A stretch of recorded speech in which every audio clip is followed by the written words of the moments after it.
funny thing about Colorado, you never know what the weather is going to give you. A couple days ago, it was 16 degrees out. We got an accumulation of about 4 to 5 inches of snow.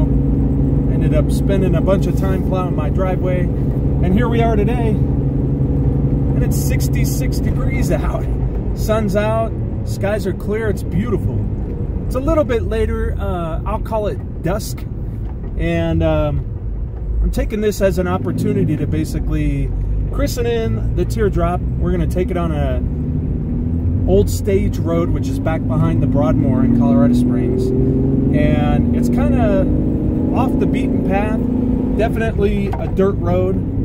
Most regular vehicles have no problem getting back there. A bunch of the reservoirs that feed the city's water are up there. We're going to go set up camp, have some fun, and see how it does off-road. I'm laughing and smiling because some deer just ran in front of me. But anyway, so it should be a lot of fun. We'll catch up with you soon. All right.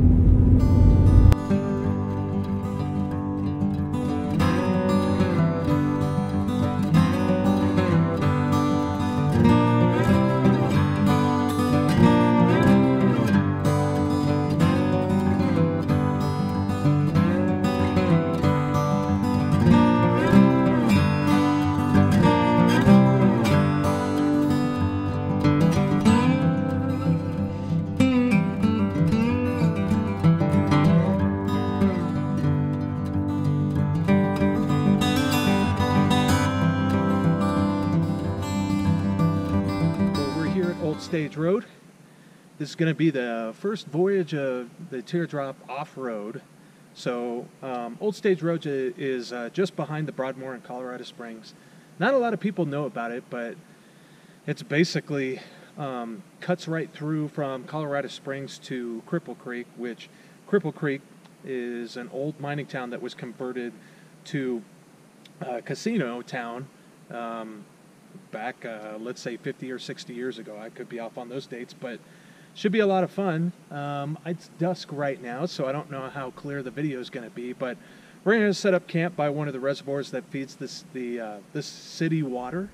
And once I get set up, then I'll head into Cripple Creek, go meet up with some of my friends, and we'll have a good time tonight, and then I'll head back to the teardrop. So it should be a lot of fun, and this will be a learning experience, I believe, for all of us. So I'll provide some perspective on how the teardrop handles going over washboards, uneven ground, things like that. I know that in one of the previous videos I had talked about some concerns about the torsion suspension and how much play there was going to be there.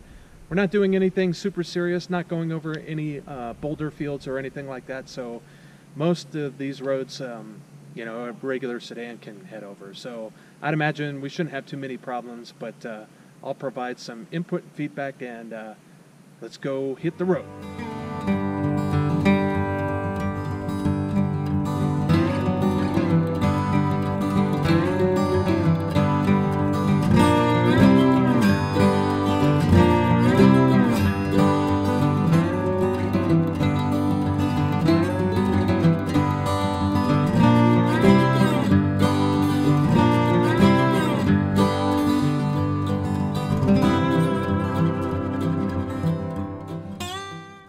Guys, well, we made it.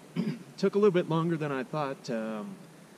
When you take these things off-road, you gotta go at a little bit slower speed and slower rate.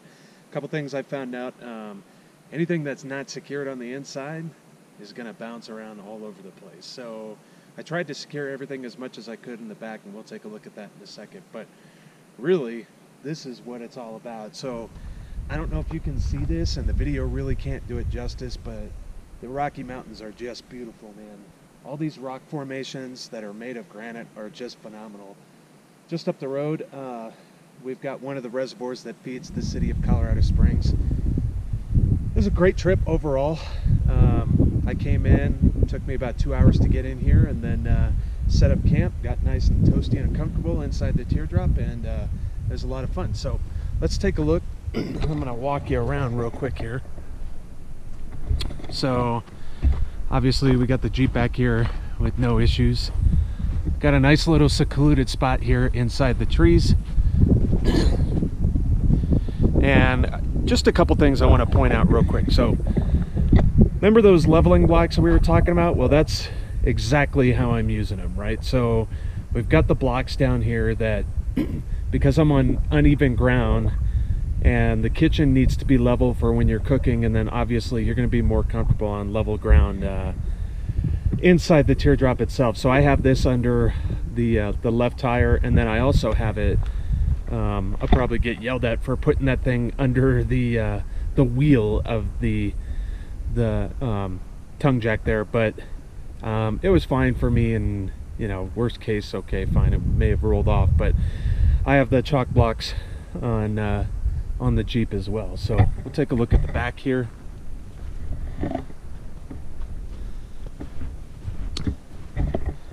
Oops, sorry about that, guys.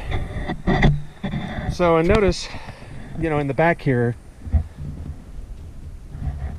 basically a couple things I want to point out here. All right, so I'm going to point up, and we're going to take a closer look at the little latches here that keep this thing secured. So normally you've got a little L bracket back here that when you turn it, you know, it goes like this, and it secures it down to the little latch clip there. So, but when I took this thing off-road, unfortunately we lost the latch on both of them. So you may want to keep a close watch on this, and you may have to tighten it down. It just takes a normal hex Allen wrench. So I'm gonna have to go online and figure out how I can get spare parts for that. Other than that, I'm actually pretty pleased with how the suspension performed. It performed a whole heck of a lot better than what I really was expecting, the torsion suspension. So it was no issues at all. Biggest issue I had was anything that wasn't secured ended up flying off. So I lost my little cutting board. I'm gonna have to get a replacement for that. Also, I'm gonna move you in a little closer here. So in addition, the little grill cover here on the kitchen, it's super, like, you know, it's not really secured completely all that well. If you're driving it down the road, it's probably fine. It's not gonna fly around or anything, but since I was jostling around, this thing ended up in the sink. So, and by the way, those latches came off because of the road, I'm guessing, as well, and they're gone. So I lost a few things actually, but again, you know, this is all part of the adventure of traveling, right? All right, guys, so we're gonna try a little experiment here, and I'm gonna walk you around and show you what the suspension does from a torsion perspective. So the idea here is this is gonna simulate a rock. I don't have one on the other side, so I'm gonna roll this up on top of, the best I can, on top of this, and then we're gonna walk around and I'm gonna show you what the wheel looks like on this side, whether it's elevated and the other one is, you know, remaining down, or if it, you know, causes the whole trailer to tilt to one side. So again, the whole concept here is you really want play with one side if you're going to be taking it off-road, so that the trailer doesn't tip, and hopefully, you know, worst case, not tip over completely, right? So that's not going to happen in this simulation. This is only let's say 5 inches off the ground. So let's take a look and see what it does.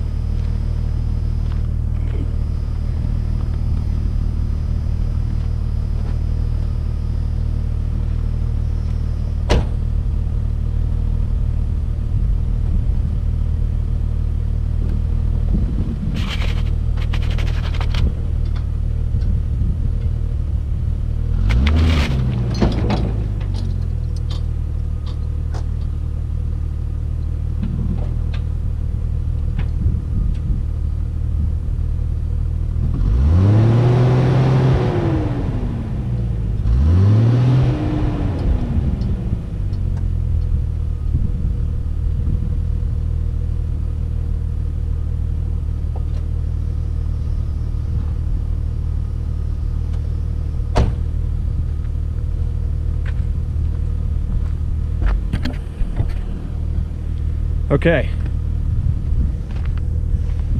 So that took a little bit more work than what I thought. I didn't expect it to push the block forward like that, but we got it up on the block successfully.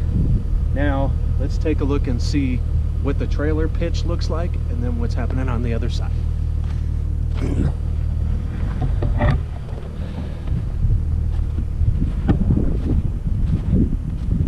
All right, so first thing I can tell you right off the bat, and it's probably kind of difficult to see in the camera, but I can tell you right now, this whole trailer is leaning this way. So hard to tell in the video, at least from what I saw on the screen, but that's not good for the purpose of what I want to do, right? So if we are looking at that axle-less suspension, then what I would expect to see is the trailer be a lot more level, and the you know, basically those rubber springs or blocks or whatever you want to call them would be compressed, right? So it appears, at least for the moment, that the torsion suspension really isn't designed for that, right? So now let's take a look at the other side.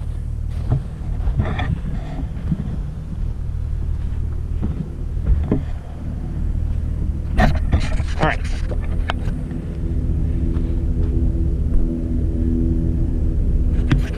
So it's kind of hard to see because of the light, but you can see that there's not, just want to make sure there was a crack in the sidewall. So you can see that, you know, the gap here between the fender and the tire is a lot less, right? So, you know, for what it is, I think these things are still, you really don't need to upgrade them. Torsion suspension is fine for everyday use. If you're going to take it to an RV park or anything like that, cross country, and you're going to be on highways, roads, you know, all the rest of that, no big deal, right? The Outback edition, you know, with the mud tires and everything else, is designed to handle, you know, off-road use cases. And with forest roads and, you know, some of the roads that we took this thing on to get back here, you know, it's probably still okay. But once you start getting to the point where, you know, you're going to be in a boulder field, again, a boulder field doesn't mean you're rock crawling, right? It just means that you're not on solid, like a solid road. So at that point, you might be crawling over a bunch of boulders, but, you know, it's not that those boulders are, you know, gonna do any harm to the vehicle, do any harm to the teardrop or anything else. It just means you have to have a lot more play in your suspension. And as I suspected, the torsion is probably not going to hold up in that scenario. But how many people are driving over boulder fields?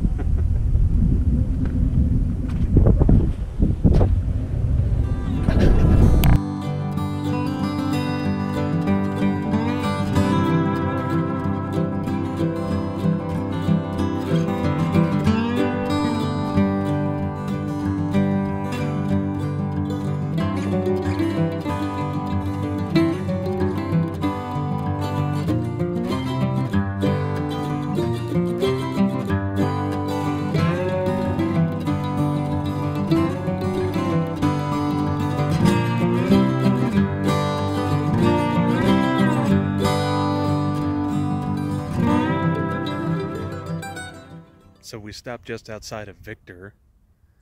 I'll give you one guess what Victor is famous for. If you guessed mining for gold, you would be correct.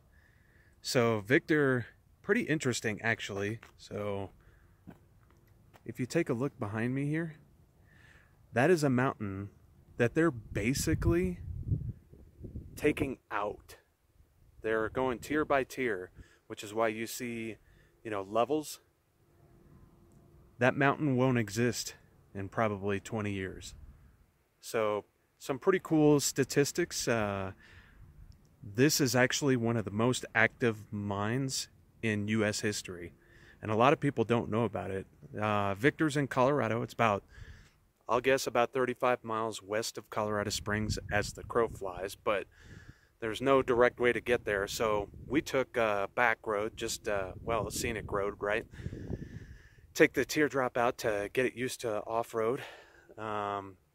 And then this is one of the things I really wanted to put on the agenda because it's pretty unique. Actually, more gold has come out of this mine than the Klondike or the Gold Rush, which a lot of people don't know. So I'll probably try and find some more statistics and throw them up on the screen just so you guys know just exactly how active this thing is. So pretty cool. We're gonna head over to Cripple Creek real quick and then make a full loop back to Colorado Springs. All right, welcome to downtown Cripple Creek. So Cripple Creek used to be, you know, think of it like Old West. Look at the architecture, how all these buildings are joined. So even though they're supposedly separate buildings, you never have to exit as you walk through them all. So they decided to transition from being a mining town to legalizing gambling. So we were here last night. I won't give you the details, but let's just say I didn't leave with as much as I walked in with. So anyway, still a good time. Got to hang out with the guys, and really, you know, half of the enjoyment is the trip itself, not necessarily the destination. All right, guys, so great trip overall.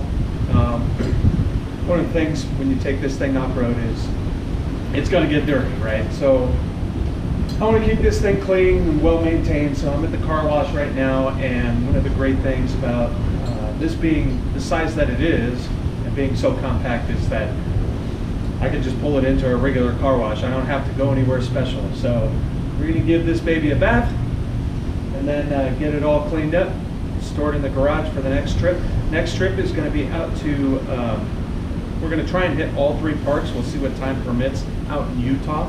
So we're going to go to Arches National Park, drop from Arches down to Moab, cut through Moab out to Vegas, hang out there for my buddy's birthday for a little bit, and then on the way back I'll probably hit Zion and then drive all the way back through to Colorado Springs. So come join us. We'll see you next time.